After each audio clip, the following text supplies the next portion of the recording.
Assalamu alaikum and welcome.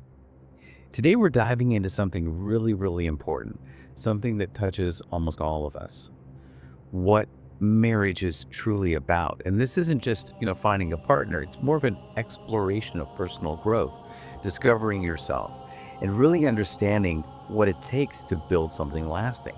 Because let's face it, many of us go into marriage with certain ideas, maybe even misconceptions that might actually set us up for challenges without us even realizing it. Yeah, it's fascinating, isn't it? How the sort of common wisdom often misses the mark on the deeper purpose. We tend to see marriage as like the end goal. You arrive, it's supposed to be bliss, everything just works out. But really, as we'll hopefully explore today, it's much more of a dynamic journey. Often challenging, yes, but ultimately transformative.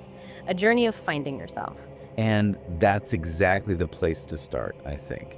Because honestly, so many people approach marriage with this fairy tale idea, right?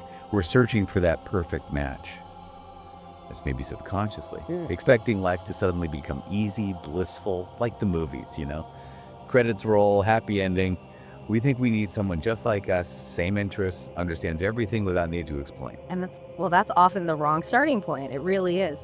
Because when you approach it like that, you're sort of trying to skip the essential inner work. The work marriage is actually, in a way, designed for. It just sets up these completely unrealistic expectations.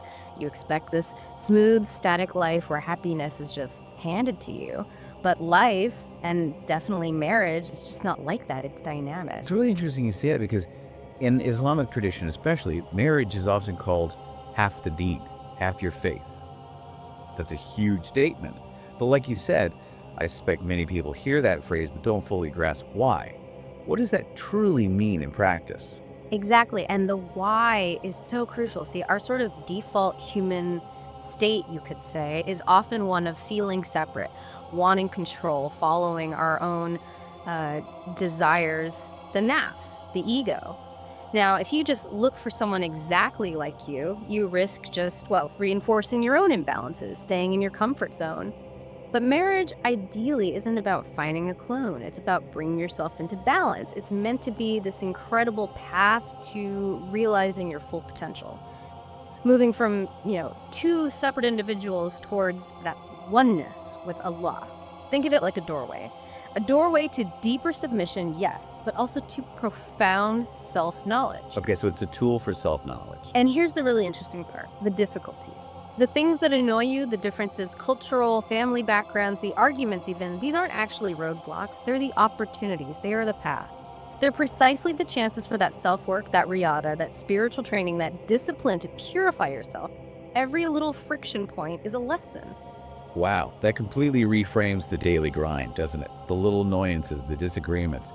So if these challenges are the opportunities, how do we actually use them? What are the practical steps, the skills we need when, things get tense? Right. So what if those difficulties aren't the problem, but the solution, in a sense? The tools for growth. There are key psychological skills here. Let's start individually. First, there's self-introspection, Muraqaba. It's like practicing being a witness to yourself. Imagine you're just observing your own internal reactions. So your partner says something, does something, you feel that irritation or that hurt. Instead of immediately pointing fingers, you made me feel this way. You pause. You just notice it.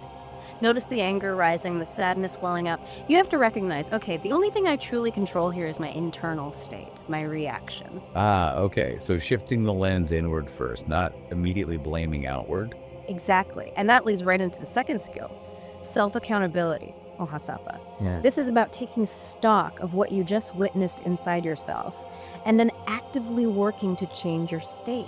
So the focus shifts. Instead of demanding my partner needs to fulfill my rights, it becomes, okay, I need to focus on fulfilling my partner's rights.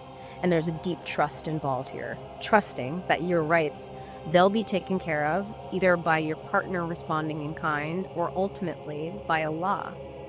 It's about moving beyond pure self-interest, beyond the demands of the nafs, through genuine altruism. It's actually very healing. That's powerful. Focusing on giving rather than demanding. Okay, so we've got this crucial internal work for each person, but marriage is two people, right? So how does this individual work translate into how the couple actually, communicates day to day? Is it just about talking more? Oh, it's much more than just talking.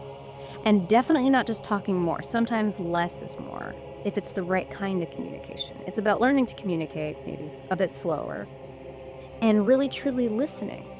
Listening not just to the words, but trying to grasp the partner's actual meaning, their reality, their perspective, not just filtering it through your own assumptions. It's about building that genuine heart-to-heart connection. And I don't just mean romantically, though that's part of it, but spiritually too.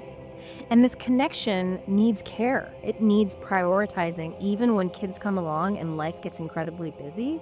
Maybe having a daily check-in that goes beyond the superficial, how was your day, to something deeper, like the Arabic kaifalak.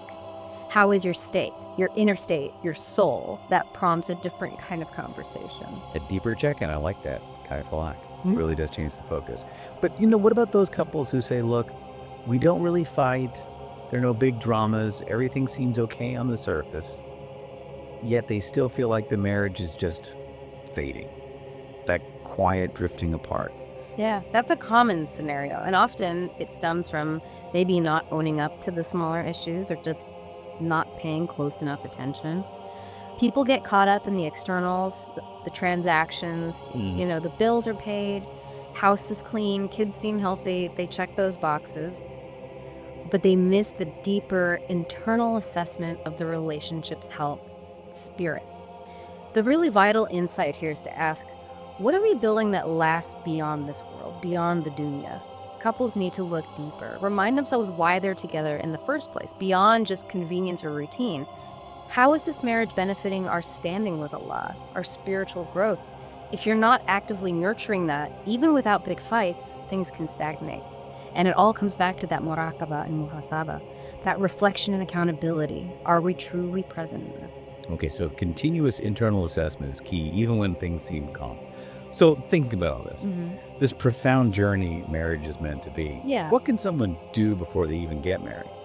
How can you prepare for something this significant? Oh, preparation is huge, absolutely vital. The number one thing, prioritize self-knowledge. Really spend time reflecting. Understand who you are. What drives you? What are your core values? How is your personal relationship with Allah? What are your unresolved issues, your patterns, your hang-ups? Because believe me, whatever you haven't dealt with will show up in the marriage.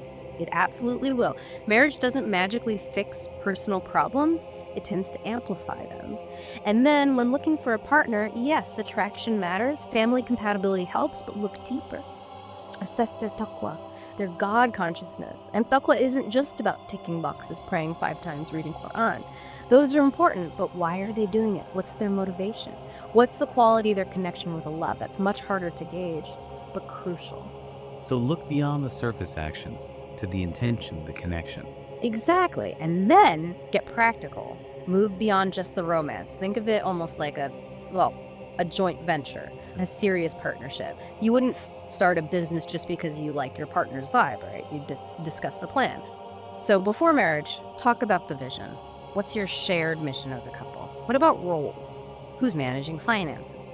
Views on education. How will you handle discipline with kids? Where will you live? Dealing with extended families. Travel. Try to anticipate potential friction points and discuss them up front, calmly, before you're in the thick of it. Be proactive. Like writing a marriage business plan, almost. Yeah. That makes a lot of sense, actually. Well- Proactive. Okay, final point then. Conflict. Many people are terrified of conflict in marriage. They see it as failure, avoid it at all costs. Given everything we've discussed about growth and self-knowledge, what's your take on conflict? Avoid it. Absolutely not. Conflict needs to be understood, maybe even embraced as part of the process. It is the path. It's the friction that polishes the stone, It leads to self-knowledge, it forces communication, it builds resilience, it helps you build a healthier marriage in the long run. And ultimately, navigating conflict constructively is how you truly live out that idea of marriage being half the deen.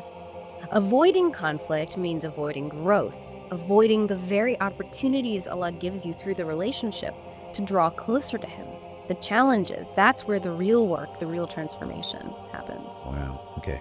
That's such a powerful shift in perspective. Yeah. Moving away from the fairy tale, the external expectations, and seeing marriage instead as this incredible, potentially profound path for internal growth spiritual development, and self-discovery. Precisely. It's a dynamic journey. It's ongoing work. It's not some static destination of perfect bliss. And right there, within the challenges, within the friction, that's where the greatest opportunities lie for growth, for connection, for unity. So maybe the question to leave everyone with is this.